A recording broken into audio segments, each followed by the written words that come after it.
You know, one of the things that you wrote really stuck with me, and that is that if you were to describe what you mean when you use the term process in process psychology, the closest thing that you could get to is the ancient Chinese notion of the Tao. Yes. I wonder if you could begin by amplifying upon that. Well, the very basis of process-oriented psychology, or process work as we sometimes call it, is an ancient thing. It is not a new work at all. It's an ancient, we're like updating an ancient work, the Chinese idea of the Tao, or the time, what is happening in a given moment.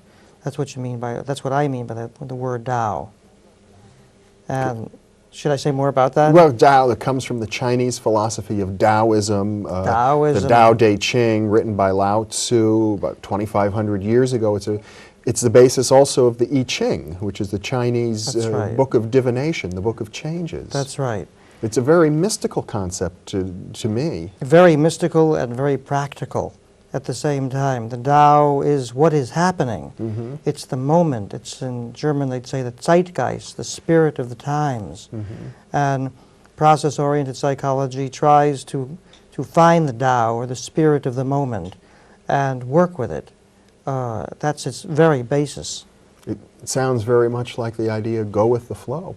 Go with the flow is a great idea, and Taoism was a great idea, but the problem is that in spite of the depth of this ancient idea and the modern hope to go with the flow of things, people have trouble doing that because a lot of the flow is unconscious, or it goes against what we consciously want to do.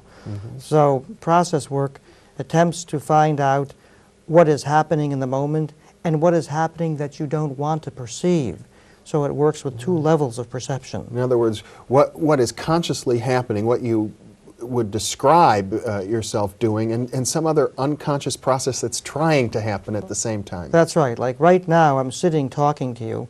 I'm identifying myself as being, I'm trying to explain process-oriented psychology and enjoying the communication with you and these cameras and the hot lights.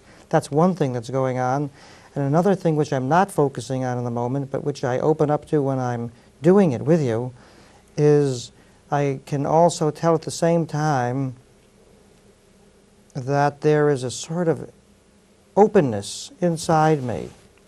So if I were really to work on my process, it would be not just the momentary communication with you, the hot lights and the excitement of the moment, but it would be get in touch with this open part of myself, which I wouldn't normally notice. So the Tao is what we notice, and things that are at the edge of our awareness that we don't notice, or don't want to notice. Yeah. Now you use the terms, I think, primary and secondary processes to describe these. That's right. And a lot of the work is a question of noticing what is the secondary That's right. process. That is right. And amplifying it. That is right.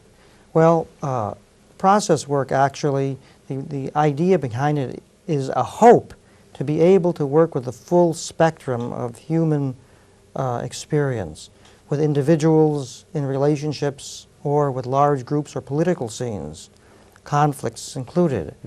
So to do that, we need to, since people go into various states of consciousness, like getting angry, or this openness feeling that I'm feeling just now, or whatever, we have to be able to see what they, or notice what they, how they identify themselves, their conscious identification, that we call the primary process, and how they're not, the things that they disidentify themselves from, or experiences that are happening, like, and we call those secondary or more unconscious processes.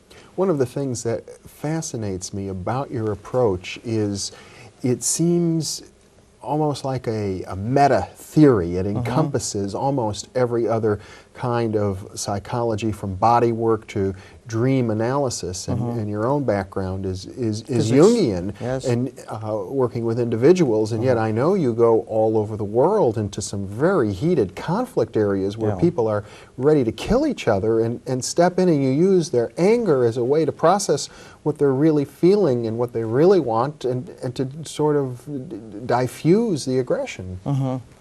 Yeah, the hope of process work is to be able to work with what is happening and not to bring in things from the outside, but to use the total potential of the human being, especially secondary processes, and bring that out so that so that the situation is whole. If you were a physicist, you know, my first study was in theoretical physics. Yes.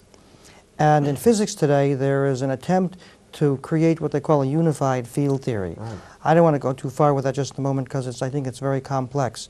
But one of the things that's missing in psychology, psychotherapy, body work, family therapy, and group work is a unified field concept. All the different schools of psychology are irritated or frustrated with one another. They don't work well together with one another.